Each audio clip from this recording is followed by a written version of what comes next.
You're listening to Family Business with Daphne. That's right. Family business, however you say it. We're having so much fun with this topic, this radio program, and all of you families out there who are definitely catching on to this vision. I'm so excited to just play my part, my little part in sharing some ideas and stories to keep you motivated, keep you hopeful, keep you operating from a place of empowerment and love for one another. Because you really do have to love one another when you start talking about getting into business with your family members, right? I mean, you have to pour on the love sometimes. So I'm happy to be a part of that. I'm Daphne Mallory. If you are listening to this for the first time, welcome.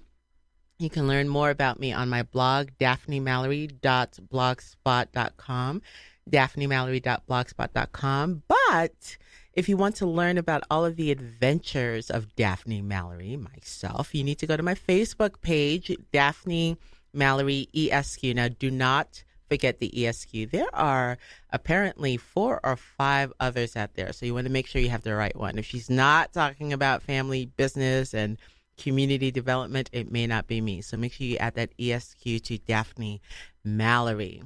Well, what is she going to talk about today? So she's got our family going on this family business idea. We're starting a business, or we're at least thinking about it. Summertime is here. Hey, maybe we'll have a fresh start. What is she going to talk about next? Well, I'm glad you asked. I could sense that. Today we're going to talk about community development. Why? Why do we do this in the first place, right? Yes, we want to create wealth for our own families, of course. We want to uplift ourselves up higher out of poverty or from middle class to upper class, whatever your goals are. You want to create wealth for your families. You want them to lead better lives. Great. But at the end of all of this, we are really about community development. We want to create better communities. And I need to define that, I realize. I talk about this a lot. I give talks and speeches on community development, and I really want to make sure I actually define what it is I'm talking about, because your community might look different from mine in terms of what's in my head. So let me go ahead and explain what I'm referring to. So imagine this, a community, my ideal community, which is really actually not from me. I kind of ripped it out of the pages of a certain book. I won't tell you what it is yet, but I think you'll catch on. A community where our senior citizens are honored, revered. So we don't say, okay, seniors are stuck in your home starving because they don't have transportation. And that's okay with us. And that's okay because we haven't really stepped up and done anything about it. Or, children are starved during the day. They maybe get one meal a day at school if you're lucky, and that's fine. I'm going about my daily basis, my daily business or my family business even, right? A quote, unquote, noble thing. We say that's okay with us. Or, young people in our community seem to be like kidnapped and carried off somewhere because, we have sex trafficking and all of these ills. And, that's okay because I need to make sure that I catch my weekly program at night. So these are not ideas of my perfect or ideal community, something I'm striving to overcome, right? Or, teenagers are, getting pregnant and you're not practicing abstinence and on and on and on, and it's resulting in XYZ. So these are the ills that are very common wherever you live. I'm sure this may sound familiar, even if you're not aware of it. Or, the house down the street, maybe 2 streets over, is full of drug activities. That's okay, though, because I'm busy keeping up with the Joneses. So that's the community we want to transform. So what does a real community look like? In my little head. Well, in my little head, seniors are revered. There are people who say, it is not okay that my next door 80-year-old can't get around and therefore she's sitting in her home starving or, hasn't had a bath in a week because she's unable to get up and do it. No, I need to do something about it. or a community that says, oh, no, we're going to make sure that our children are taken care of. They've got food to eat. I don't care if it's at school or outside of school. Me, my family, my church, my ministry, whatever, we are stepping up to solve this problem and take care of it. Or, no, it's not okay that, our teenagers are engaging in adult activities they have no business taking care of, and we're going to do something about it through education, speeches, media, blah, blah, blah, blah, on and on and on. Real community. But how do you get there, right? So you're sitting there going, yeah, I get it. We have all of these problems and ills in my community. Yeah, I wish someone would do something about it. But I've tuned into a show about entrepreneurship, and I'm an entrepreneur or an aspiring one, or we are aspiring to do family business. Isn't this a business show? What does this have to do then with community development? I'm so glad you asked. Why family business? Why not just be entrepreneurs by yourselves? The purpose of family business, the beginning with the end in mind, the interdependence rule, the higher self, whatever it is you believe in, whatever term appeals to you, the purpose of starting a family business is to then go out and develop your community. If you are not doing that, you're in something not called a family business. You can call it whatever you want to. Don't call it a family business. I realize this is strong. Ooh, she went there. Yes, I did. I went there. If your end goal at the end of the day isn't to uplift others and improve the quality of life for others in your community, you are not doing family business. It is not going to be long term. I know everybody likes this word sustainable. Okay, fine. It's not going to be sustainable. It will last perhaps in your generation, but you're not going to transfer it for the long term. And with family business, I want you to think, wow, generations 3, 4, 5, 5th generation deep. This is what I'm talking about, because not only have you created wealth, but you are creating the spiritual fruits by building up your community and thereby getting the rewards for you to have the blessing of a generation that lasts 3, 4, 5 generation. I know that is big. I'm thinking big. I know that's my fault. I'm known for that, but I want you to think that big. I want you to think that long term. So today's show is about community development. So let's talk about, well, how do I start thinking about developing my community through family business? I don't even understand where to start, Daphne. What are you talking about? Well, the first place to start is to start thinking about priorities. So when you go and look up organizations and institutions and, NGOs and all of these things that exist to solve our problems for us, we, the family business owners who should be solving the problems, they've got goals. I say, swap out the word goals, call it priorities, and you come up with a list of 3 to 5 priorities that your family will take on. And you shouldn't just take on whatever feels good or whatever is popular at the time. This should all be birthed out of your family vision statement. So if you're new to this show, the very first thing you need to think about creating is a family vision statement. Who are we as a family? My family, we are about eradicating poverty, period. That's it. Today, it's a show about family business. That's one means that I'll do it. Soon you'll see me doing it through television, and you'll be like, well, what is her family business? Wherever I am placed, because I believe in God, I'm sure you know that if you listen to me, wherever he places me to serve in this capacity, I will be trying to solve this issue of eradicating poverty. That is my family business. What are you about? What's your vision statement? And then out of understanding, because your vision statement should outline who you are as a family. We are the this. This is our creed. Out of that will flow your priorities. So what are some priorities? What are some examples that you can start thinking about, right? Number 1, affordable housing. Okay, she has gone off the rockers. Don't we have government for that? why would we as a family, what would we do with affordable housing? What does that look like? Well, Mr. or Mrs. Family Business Owner / Entrepreneur, if you go to my blog, daphnemallory.blogspot.com, you will see the Family Business Quadrant. Make sure you look it up, Family Business Quadrant. And basically, imagine 4 boxes on the page. The first box says Entrepreneur. That's where you start. The seed of family business is you, the entrepreneur. You grow up into this tree called family business. You then become a lodging for the birds, if you will, through real estate investments and other investments, right? And then you go into community development. So you, as a real estate investor, can absolutely provide affordable housing to those in need in your community.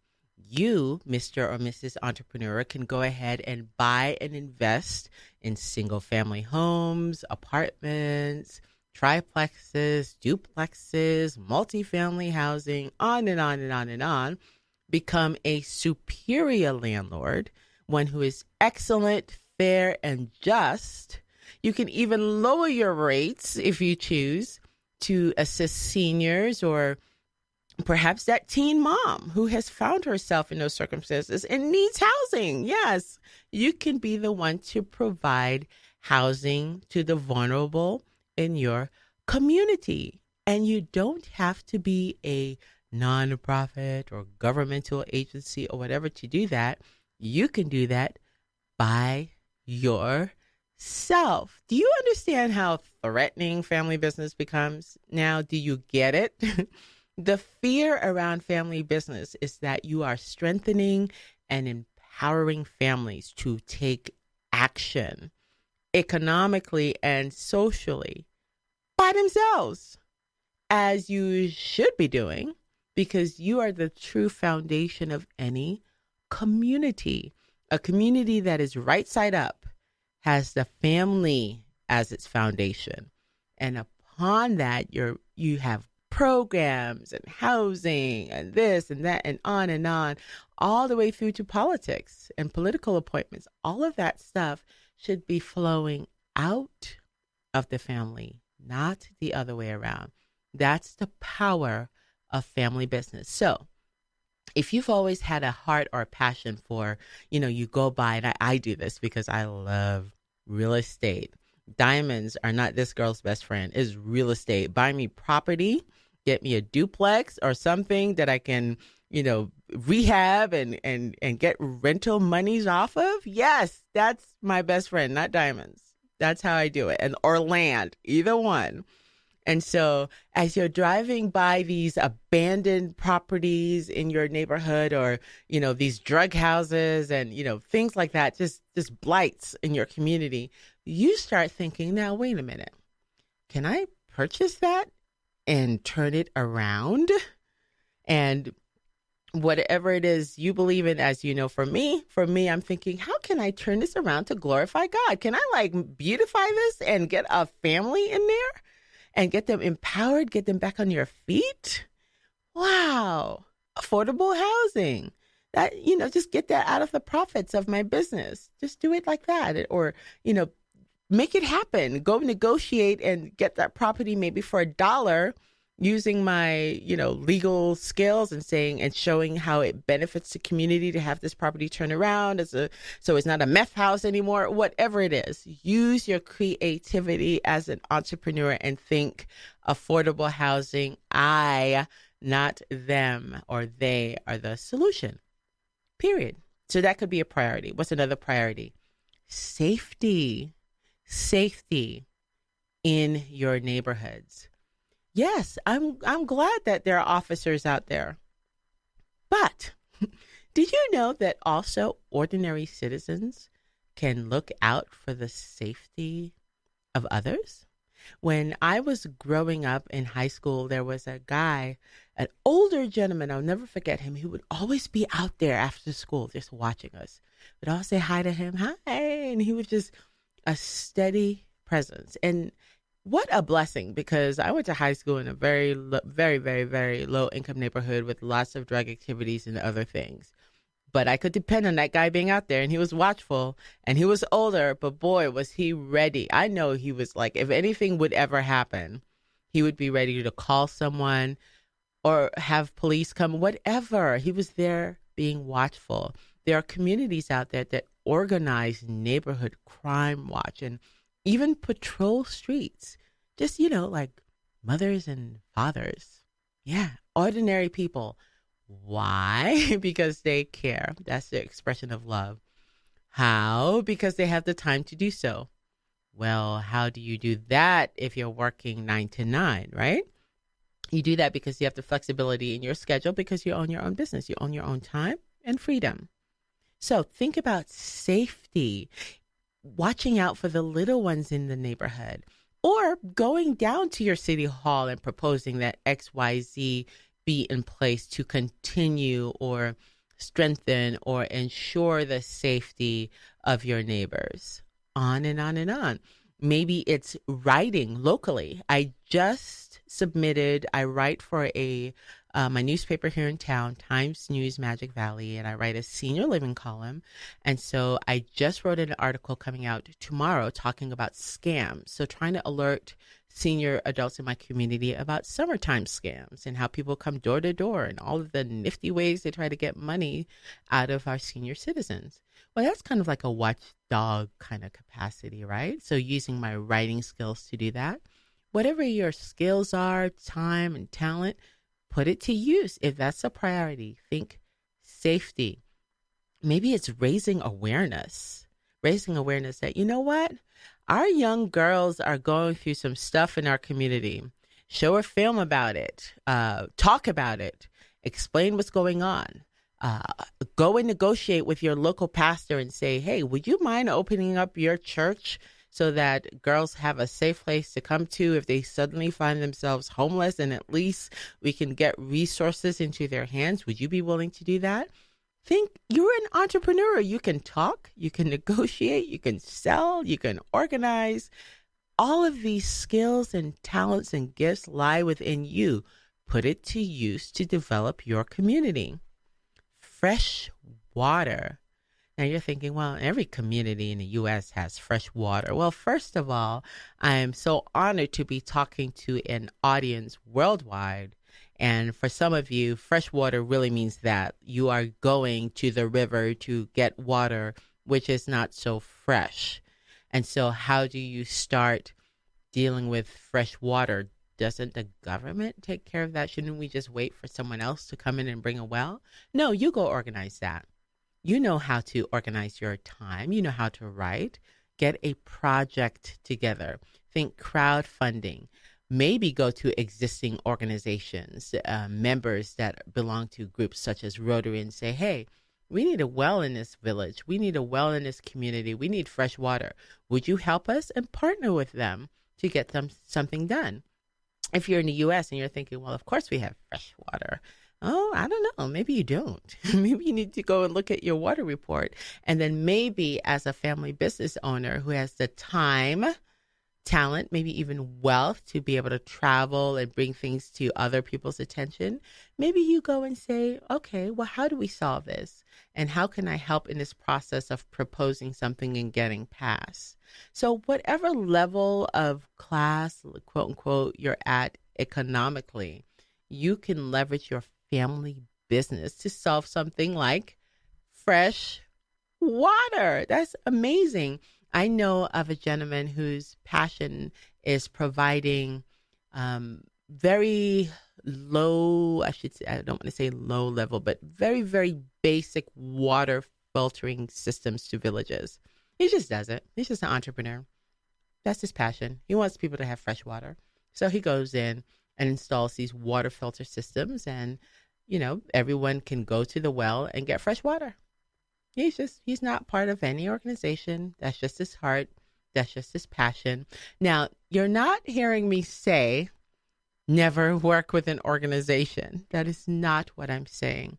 I'm saying you have to understand and realize first and foremost that within you is the power to affect change. and then absolutely collaborate when it seems fit with other people and organizations that are out there. Just don't start off with the mindset of, oh, someone else needs to come in and take care of this for us. What about schools? Schools a priority for you as a family business owner? I'm in the middle of, just before this radio show, presented a pitch, if you will, to an organization in town where I wanted them to become a partner of a program that would be housed at a school.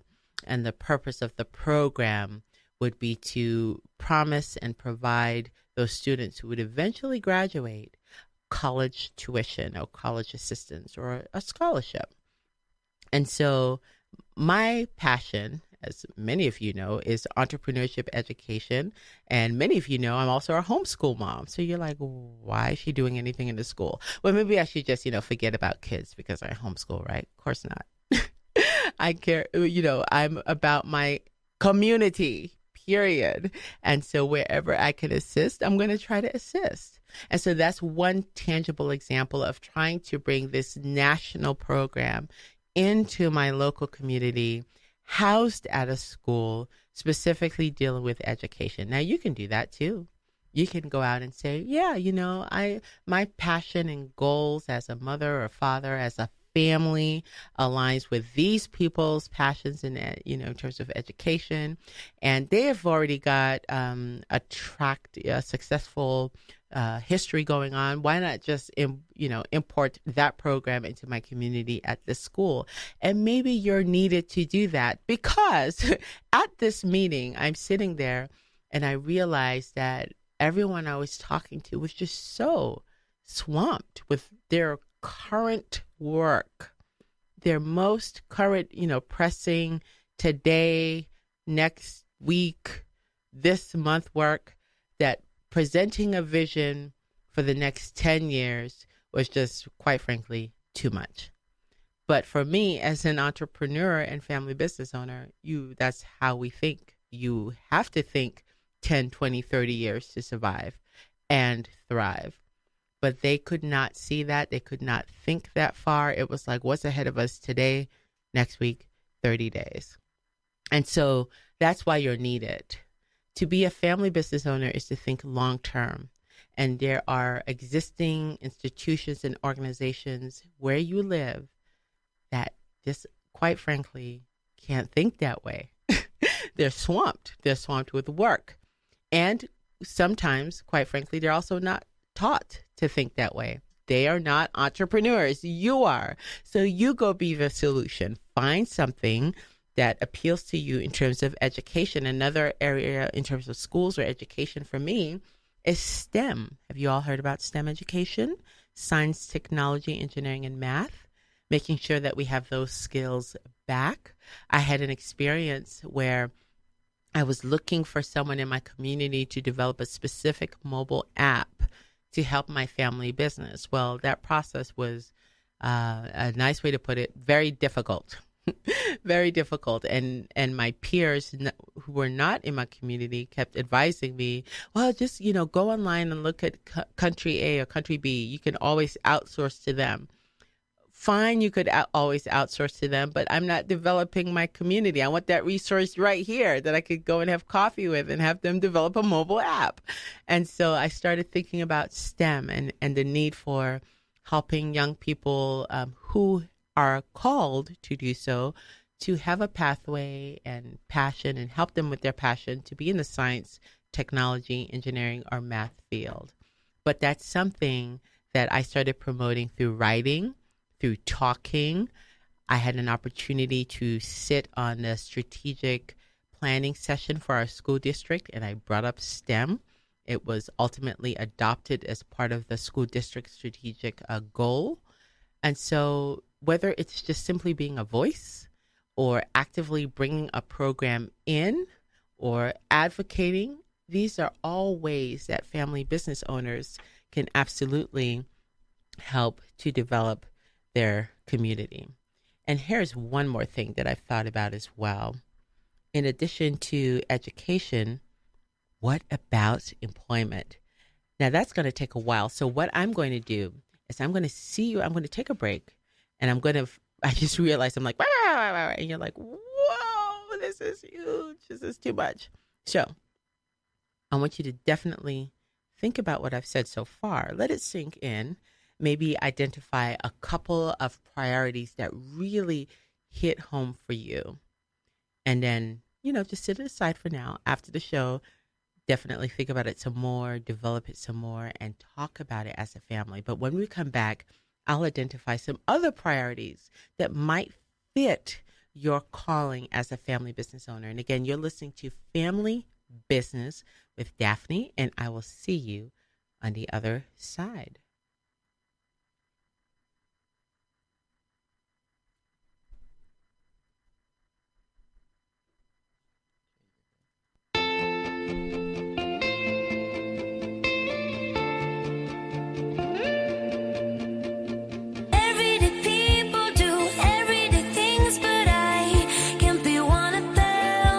Ladies and gentlemen, in the next 7 years of bigger and bigger enrollments, America's grade schools will need nearly 250,000 extra teachers, besides those to fill normal vacancies. This great need, plus the growing public interest in education and improvements in schools, make elementary school teaching a more rewarding career than ever, a career that high school and college students should certainly consider. Education holds America's future. Perhaps your future. Ladies and gentlemen, the chief hope of our enemies is to divide the United States along racial and religious lines and thereby conquer us. Let's not spread prejudice. A divided America is a weak America. Through our behavior, we encourage the respect of our children and make them better neighbors to all races and religions. Remind them that being good neighbors has helped make our country great and kept her free. Thank you. Ben Franklin once said, "You have a republic, if you can keep it." Yet how will we be able to keep our republic if our young people aren't educated on the basics of this country, on the foundations of our Constitution and the rights and freedoms that it guarantees? I'm Jimmy Sangenberger, president of the Liberty Day Institute, a 501c3 nonprofit organization dedicated to educating youth about the U.S. Constitution and Declaration of Independence, particularly fifth graders. We're looking for your help right now to develop new resources and programs to effectively introduce kids across Colorado and the country to this important document to help keep the Republic. To get involved and to donate, go to libertyday.org. That's libertyday.org, because keeping the Republic is so crucial to this country. What does Alison Krauss remember about music class when she was a kid? My fondest memory of music class is kind of just an overall memory, not a specific instance, because music was something completely different than any other class in school. It was, I remember it as all being fun, and the reward wasn't, a great test score, and it wasn't a higher grade. It was getting to be a part of an ensemble and singing something at the end where everybody knew their part. It was all fun and games to me, and you made friends. I found that you made friends that lasted a really long time, at least the ones that, for me, that have lasted the longest are ones that I met in school chorus or in music classes, and not who I sat next to in math. A PSA brought to you by the National Association for Music Education. March is Music in Our Schools Month.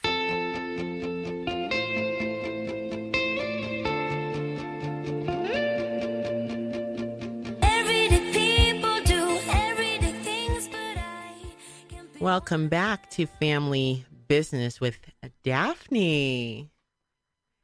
You are tuning into a show that exists to provide you with hope and encouragement, inspiration, and hopefully to feed your aspiration. And I'll think of one more word by the time we meet next week, but all things encouraging. Sometimes you just need to be encouraged. I get to speak to companies that earn millions of dollars. I write nationally for Entrepreneur Magazine and the Huffington Post. And, when I talk to them and we do our interview, and that's my most favorite part about writing, is that I get to talk to these amazing entrepreneurs and just learn their story. And I'm left so encouraged and inspired and with new ideas I've never thought about before. But what's amazing to me is that they too often say, wow, that was so much fun. I'm so encouraged. You know, it doesn't matter what stage of life you're in. Everyone needs to be encouraged and supported. Everyone. I don't care what you're making. And so for those of you who are suffering, and I understand that some of you are thinking about business in the first place because you're truly suffering. You're looking and you're going, our community, you know what? The best we can do around here is $10 an hour. Or, you know, the most we can see happen is this job that will just keep me at a certain place in life, and I cannot make my ends meet on a day-to-day basis. And it's not a place of like, oh, I want to have a Benz in my driveway. It's like, no, I want a better life for my children, and I'm stuck and I hate it, and that causes pain. I understand that. If you haven't heard me say it before, I say it again. I hate poverty. I hate poverty, and this is why. The mental and emotional anguish, the suffering that comes from poverty just rips my heart. It just rips. That is the button to not push with me. And so if you see me, you know, dealing with things on a national level or local level, it's tied back to poverty. And if you are wondering, well, why is she so stringent about this? Or why is she so tough? And it's because I see what poverty does to people. I've experienced it firsthand. I left my country, not from a place of poverty. You know, it's one of the poorest countries in Africa, Liberia, where I was born. But I wasn't poor when I was growing up in Liberia. But because of the pending war, and I had to immediately flee from Liberia, I was immediately thrust into poverty and suffered all along. And I'm not talking about suffering because I didn't have cable. I'm talking about when you live in poor communities where single parents have to go and make it for their children to eat. And so they are working 8 to 8 and no one's home with that child after school because they're literally struggling to survive. And now you have children in situations where they're being tempted in terms of drugs or sexual activity or this and that, and on and on. There's a lot of pain. So I understand where many of you are coming from. I've been there. So I want to encourage you to continue to dream big. Do not get caught up with the crabs in the crab bucket. And if you're not familiar with that social experiment, put a bunch of crabs in a bucket. One will try to escape and everyone else will pull that crab down. That's called the crab mentality. It's no different in life. What? You're going to own a what? You're going to be a what? You're going to do a what? We don't think so. You should take this factory job right over here.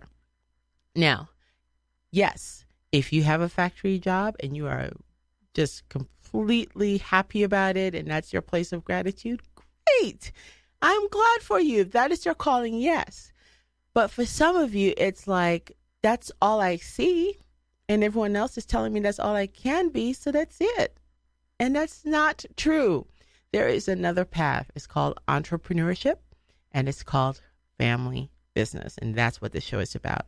So we've talked about affordable housing. We've talked about safety and fresh water in schools. Now, employment. Ooh, employment. Why is that a priority in a community? What happens when you start giving people jobs and you're like, well, I thought we should all be entrepreneurs. No, we are not all called to be entrepreneurs. Many of us are, but not all of us. For some people, they need a job. And you, Mr. or Mrs. Entrepreneur and Family Business Owner, guess what your job is? Your job is to create jobs. So if you are reveling in your, I get to work by myself on my computer all day long and I don't have to talk to anyone, and that's your long-term plan, you're not in family business. You're in a different line of work. Whatever it is you're doing should result in creating jobs for people.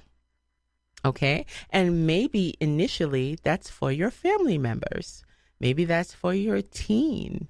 Maybe that's even for your preteen, depending on what the situation is. But eventually you should be thinking about, how many jobs are we going to create over the next 3, 4, 5 generations? Is it going to be 500? What's our goal? Okay, well, let's shoot for creating 1 job this year. You know, starting from September 2015 to September 2016, our family business goal is to create 1 job. Okay? Or 20 or 50. Now, what does employment have to do with community development? Well, this all kind of goes back to poverty, doesn't it? Well, what happens when you give people jobs? Some of them, some, not all. You're not going to get this right, and not everyone's going to be singing your praises. But the idea is that for most people, that does help. That helps them to look at themselves differently. You know, it helps with their dignity. They are able to provide in turn for their families, to uplift their families out of something.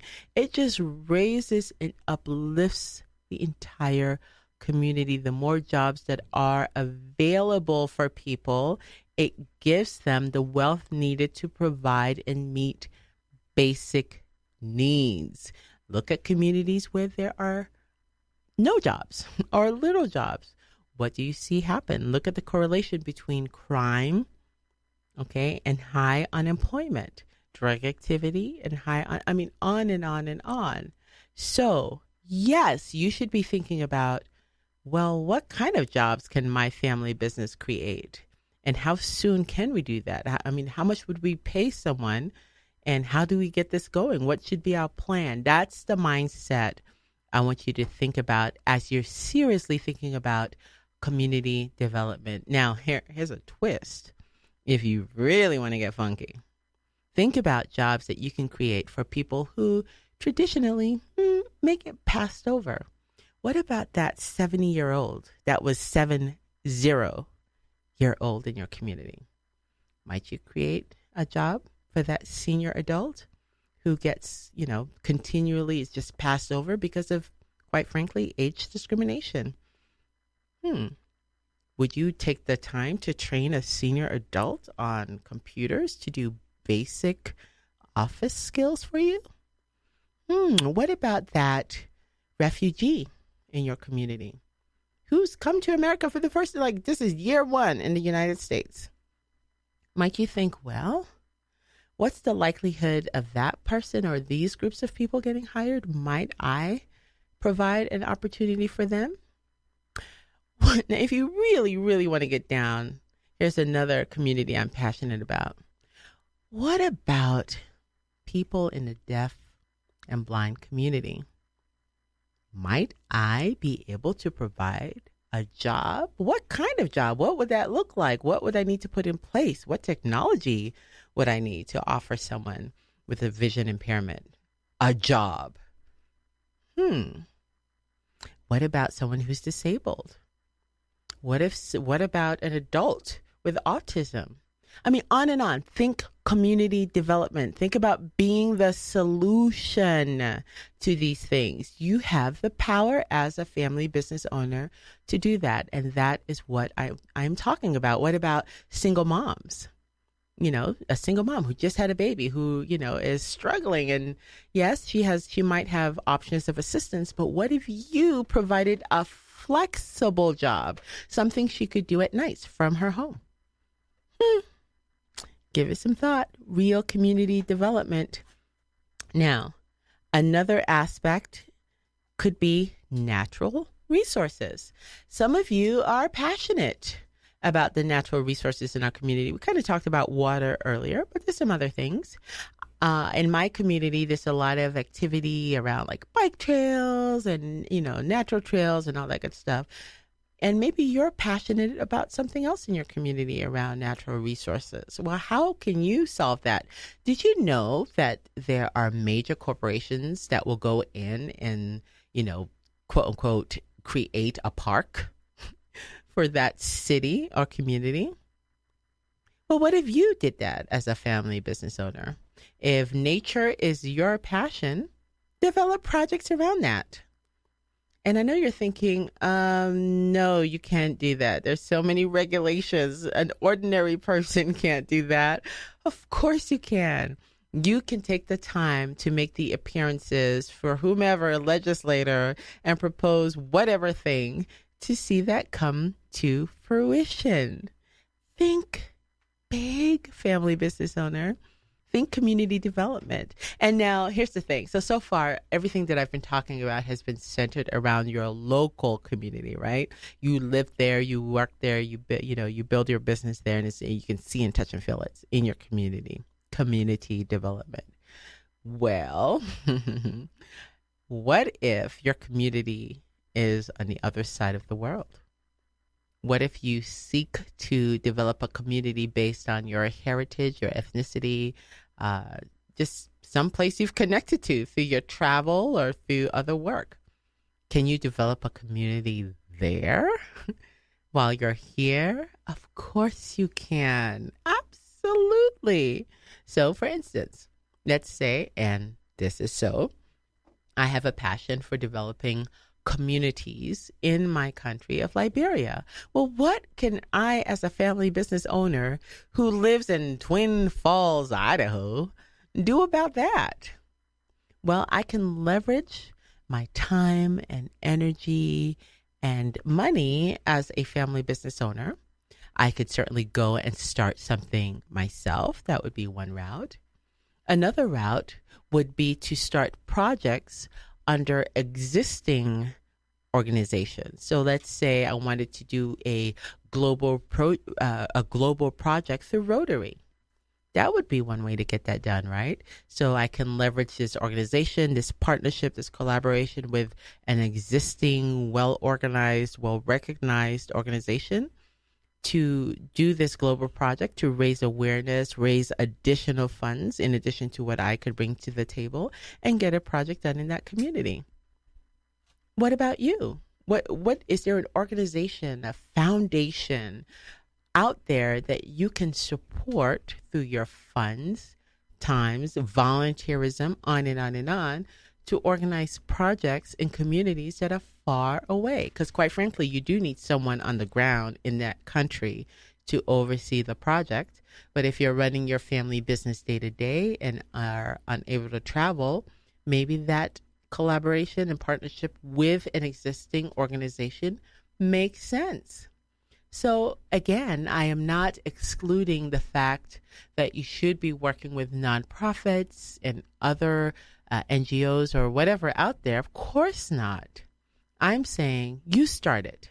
You start the vision and then share it with organizations that make sense so that you can have oversight, especially if you're not in the country, because then that could be quite disastrous. Unfortunately, I have heard of situations where, someone is trying to oversee a project, a worthy project, a great project, but it's afar. It's like in another country.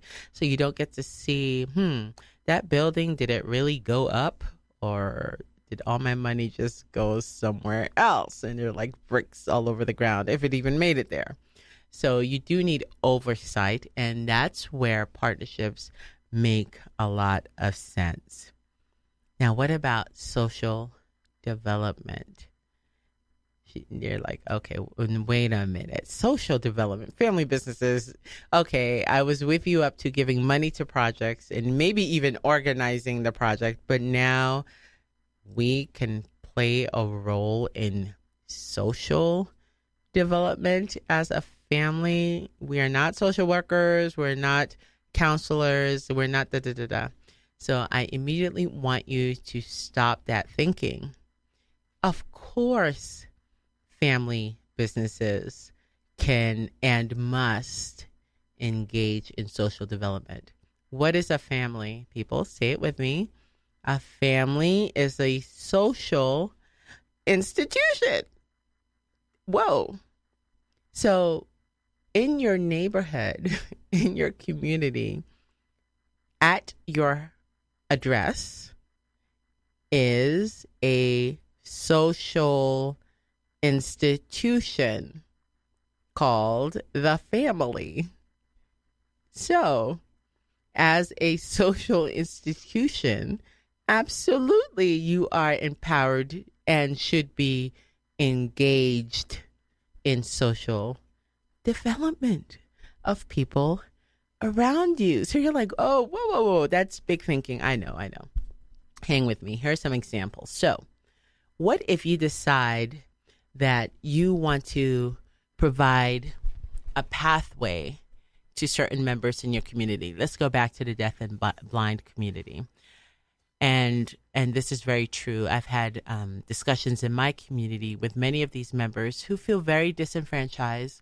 They feel they're like invisible because they're in a room with others and they don't know what's going on. They're not even invited to the room in the first place because they're separated because they don't have the same communication skills as the quote unquote, let's say, speaking world and those who can see, etc.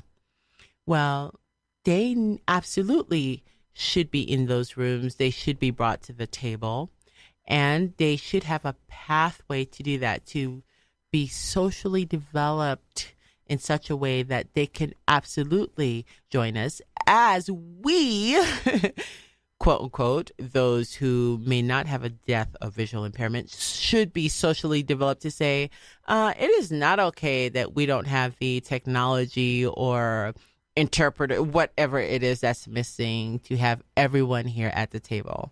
It is not okay. Both sides need a pathway for social development. Who should be that bridge? Okay, you could wait for a program. You could wait for a funding source to come around and say, okay, yes, we hereby deem that to be a priority.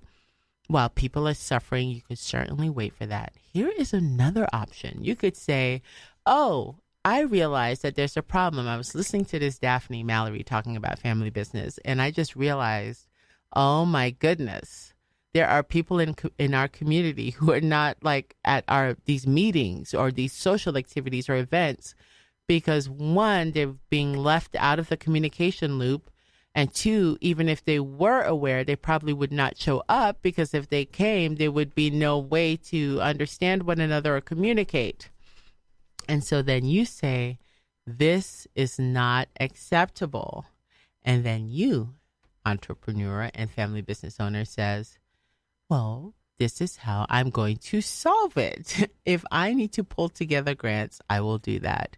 If I need to walk into a corporation and ask for a sponsorship for this so that we get the interpreters, the technology, whatever is missing, I'm going to do that because we need both sides to be socially developed. That is your job as a family business owner. Don't wait for anyone to give this job to you. There's no one's going to knock at your door with a job description and say, you've been hired to solve this problem. It doesn't work that way. You have to have some love and compassion and decide what fits with your family priorities. And then you have to be the solution. I think that's probably the most fearful thing about being a family business owner. I think a lot of you really internally get this. You're like, oh my goodness, the family is the basic and foundational social institution. That means us. That means if there are some, social ills in our community and things are not going the way we would like, that means we're going to have to solve it. Oh no. That really is the most fearful part of starting a family business. And I want to empower you and encourage you to get rid of that fearful thinking. Start small and start in love. I should make that a bumper sticker. Start small and start with love. So I don't have any money, Daphne, to go and do an affordable housing for senior adults, but there is an elderly woman in my community, and I have noticed that she seems kind of frail. And, I just made dinner.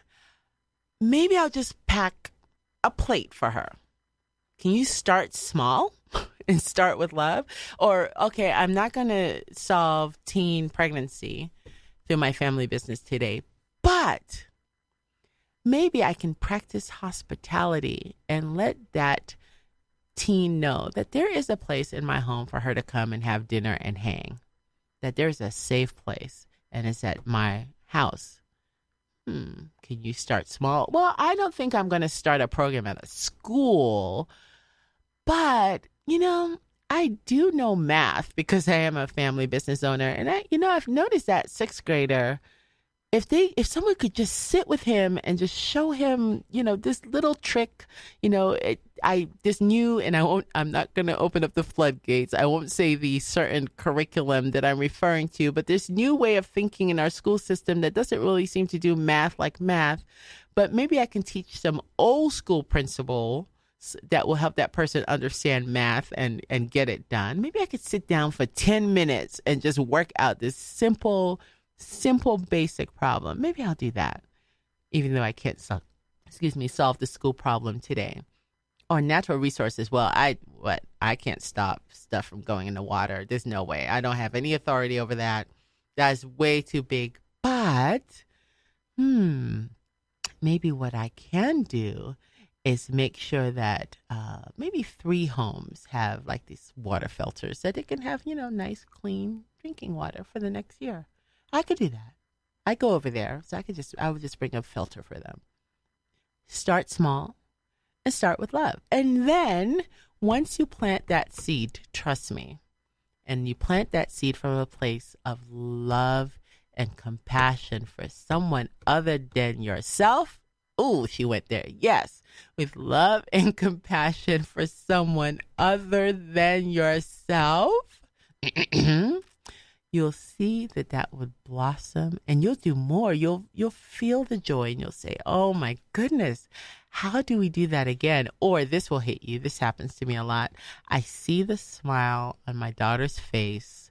I have 2. I have an older one and a younger one, and I just see them smile. I'm like, oh my goodness, look at that reward. That's bigger than anything they could have given me back in return. So maybe you'll see that smile on your children's face as they look up to you, mother, or look up to you, daddy, and go, wow, you did something out of love and compassion. Don't you think that will stay in your hearts and minds?